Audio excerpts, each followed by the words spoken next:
Welcome back to another painting video, and today we're going to be painting some Space Dwarfs. So my good friend James from Scruffy Crow has printed me out some Space Dwarfs. These guys can be found on Thingiverse and they are a free file. So I want to paint these guys pretty quickly, so I'm going to throw down a load of base colours to start with. The first that went on was a flesh base by Vallejo for all the skin areas. Then any cloth areas I'm going to be hitting them with a green, which is a wild flesh, and a red there, which is a gory red from Vallejo. Any leather areas then get hit with a Japanese uniform from Vallejo.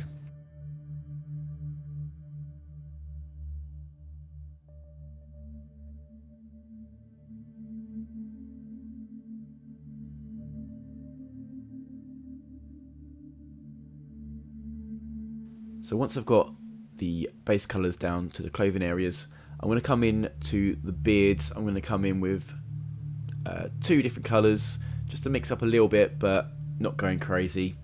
The first one is a shadow flesh, which is what we're looking at here, from Vallejo, and the second colour for the base will be a stonewall grey, and that will just give me a white and a reddish beard through the unit. So just now I'm basing all metal areas in a black.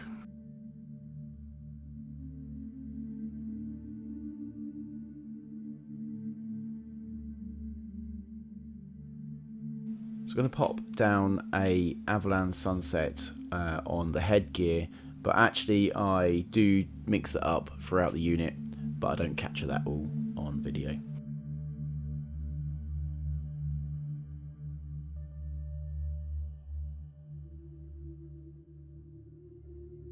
Right, we've got all the base colours down now, so we're going to start just throwing some washes on. First one then is a Rycliffe flesh, and I'm just going to go to the flesh areas.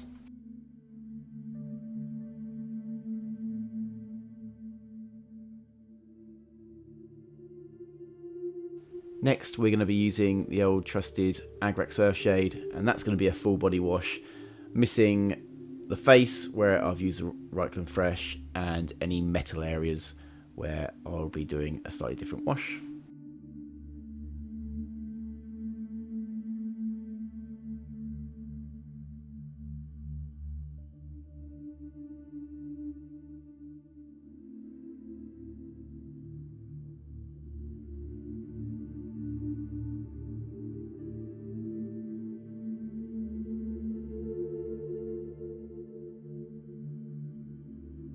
So I'm going to come in with an Army Painter dark tone, and that's going to go to any white beards and any silver metals that are on the models. I do that later on in the process, but it will eventually get a dark shade. So I didn't capture it on video, but I based any areas that's going to be gold or silver in black, and now I'm simply just going over those areas in the gold. The gold that I'm using is the metal colour gold from Vallejo. And then the gold areas get a Seraphim Sepia wash to dull them down.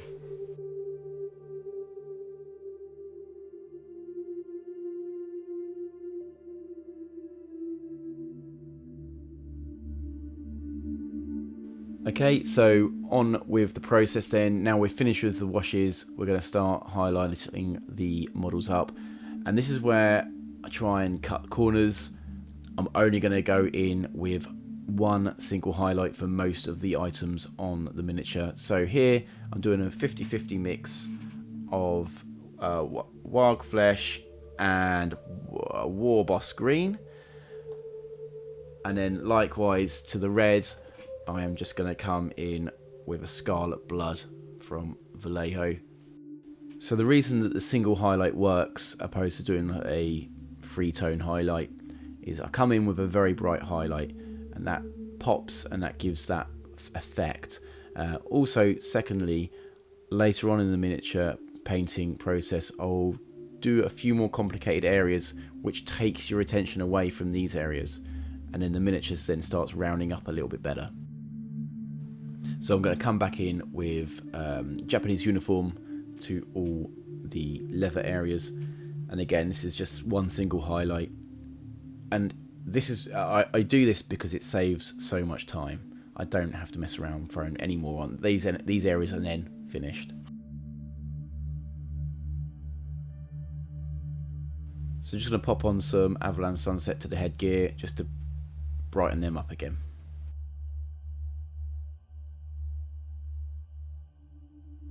So this is where we see our first sort of sophisticated technique as such. What we're going to do now, we're going to start wet blending the goggles or visors or anything like that, anything that's reflective.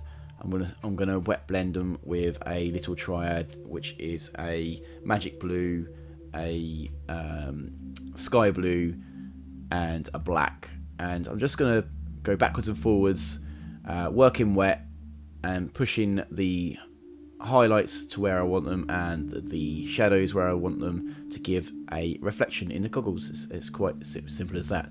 But again, the reason of doing this is because I'm doing such a simple paint job. Little bits like this help to pop the miniature. It takes your focus away from probably the not so good areas of the miniature. So if you can give yourself enough time just to do one part of a miniature in a bit more special technique, or give it a bit more attention, that can really make the difference to how they end up at the end. So this is one of those techniques though that you've got to be patient and just keep working at it, and keep pushing the paint around until you get the desired effect. What you don't see on video is once I've finished with the wet blending, I come in with a very thin glaze of magic blue just to smooth out the transitions.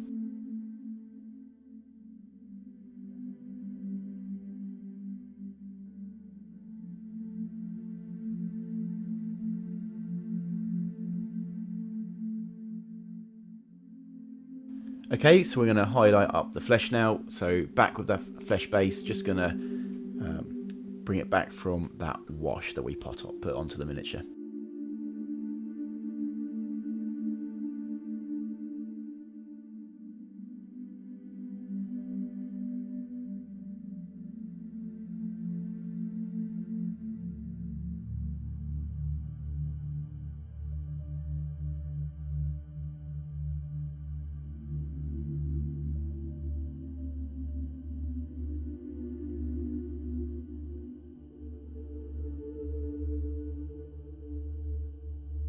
So as flesh is often a focal point on most miniatures, I'm going to come in with more than one highlight on the flesh. So I'm going to come in here with a Rhine Flesh by P3, and I'm just hitting all the highlighted areas of the miniature.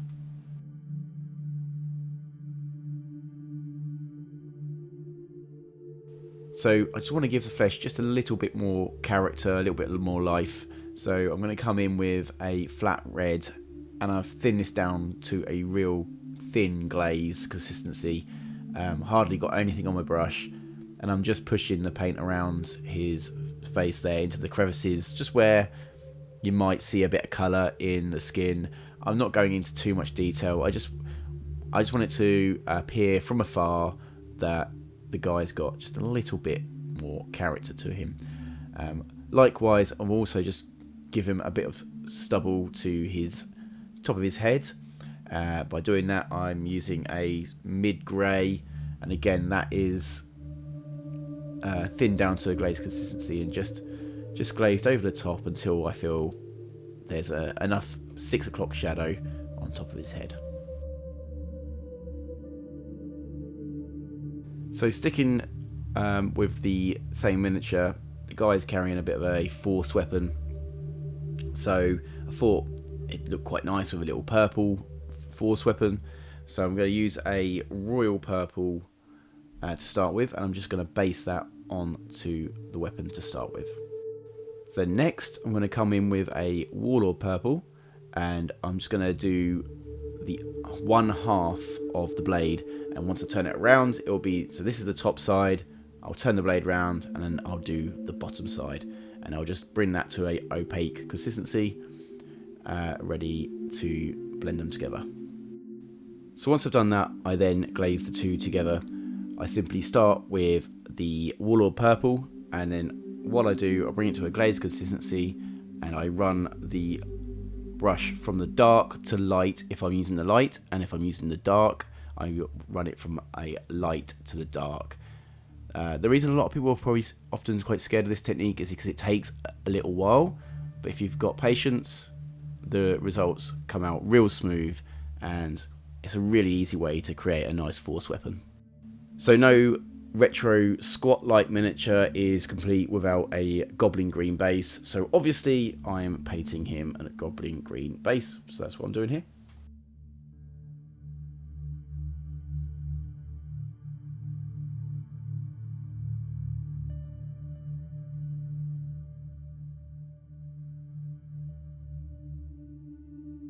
And to finish the base off, I just give it a dry brush with a flat yellow from Vallejo, and that just brings it out.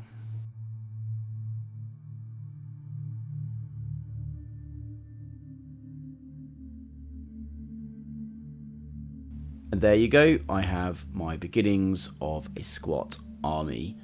The banner I did off video. If you're interested in seeing how I do banners, I have a video which I'll link at the top, which goes through how I do them.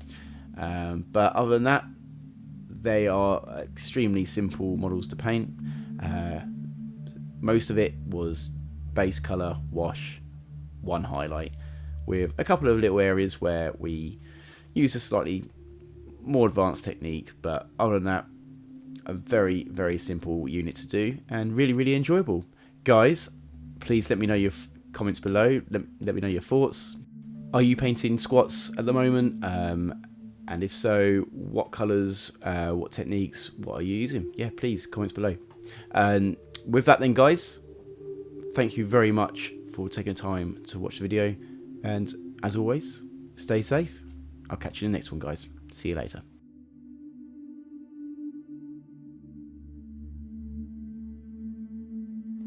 That's it from this video, guys. Thank you very, very much for watching.